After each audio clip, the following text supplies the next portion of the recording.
What's up sa inyo guys? Samahan nyo ako kasi maglo-long ride tayo sa malapit. Charis! So yan, 2 hours and 34 minutes ang biyahe natin on the way to Laguna. Dadayuin natin itong yan. Yung nakikita nyo yan. Yung falls na yan.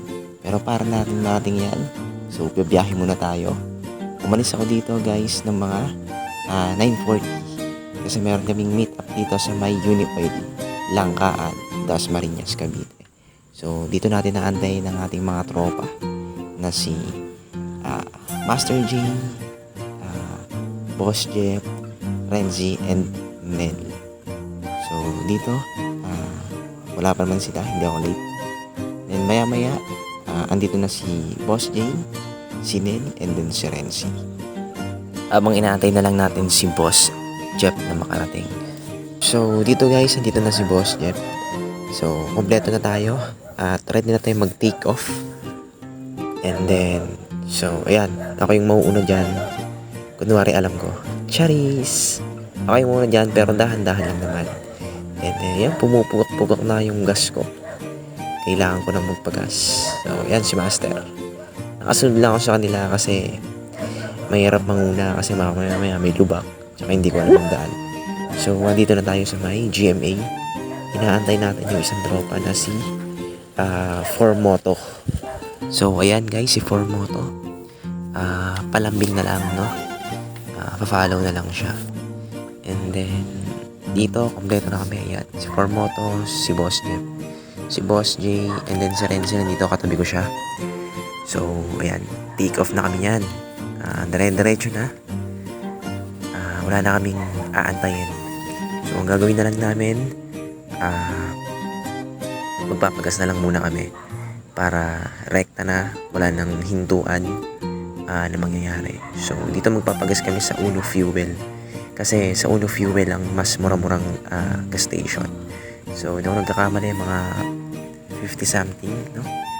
Pero kasing maubusan ng gasolina sa kalsada, lalo na pagka malayo yung rides nyo. So, ayan, ready na kami. Wala nang hintuan to. So, dire-diretso na.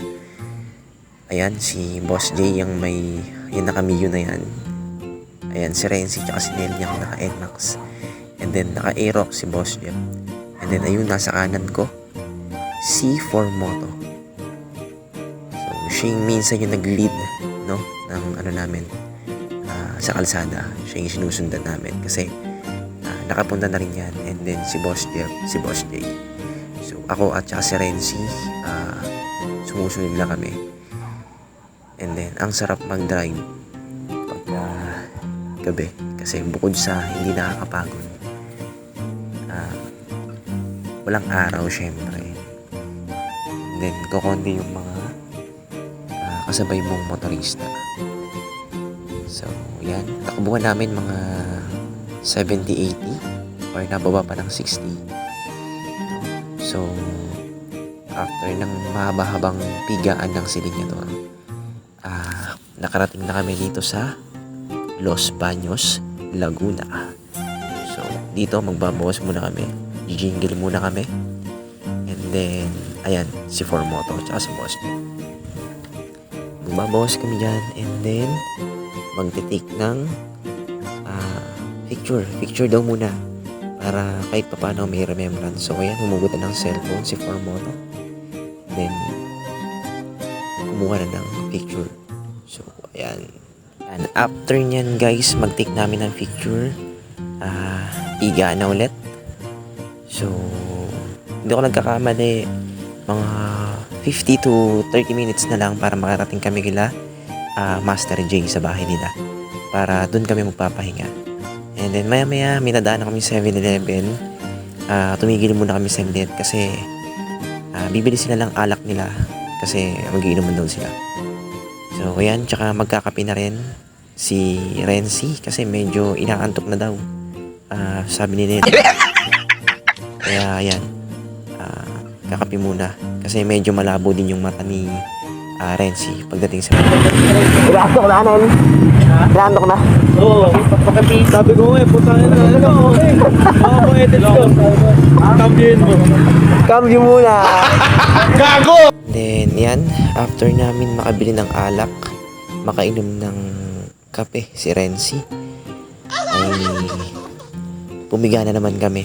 Mga 30 to 20 minutes na lang daw ang pigaan namin, sabi ni Master J. At makakarating na din kami sa bahay nila, kung saan doon muna kami magpapalipas ng gabi. Doon muna kami matutulog. And then kinabukasan, pupunta na kami and magpre-prepare sa pagpunta dun sa May High Falls. So yan, napakaganda ng daan, no? Kaya dyan humahataw ako paminsan-minsan. Ganyan naman ako pagka makikita kong straight, pumipiga ako ng matulin. Pero pagdating sa mga hindi na ako masyado pumipiga. Kasi syempre sobrang delikado rin. So yan, after ng mahaba-habang pigaan, no, sa kalsada, narating din namin yung tulo ng kalsada. Charis. Yan. Narating na rin namin yung kanto nila Master. So, yan, makakapagpahinga na rin tayo kasi medyo nakakaantok na kasi alas 12 na yun ng madaling araw. Nakarating kami. So, yan, taon lang taon yung mga aso. Aso nila Master. Nakabulahaw na. Kasi alas 12 na yan. So, hanggang dito na lang guys. Abangan nyo na lang yung part 2 ng pagpunta namin doon sa may High Falls. A-update ko na lang din. So, dito na lang guys. Magpapahinga na kami. Good night guys and peace out.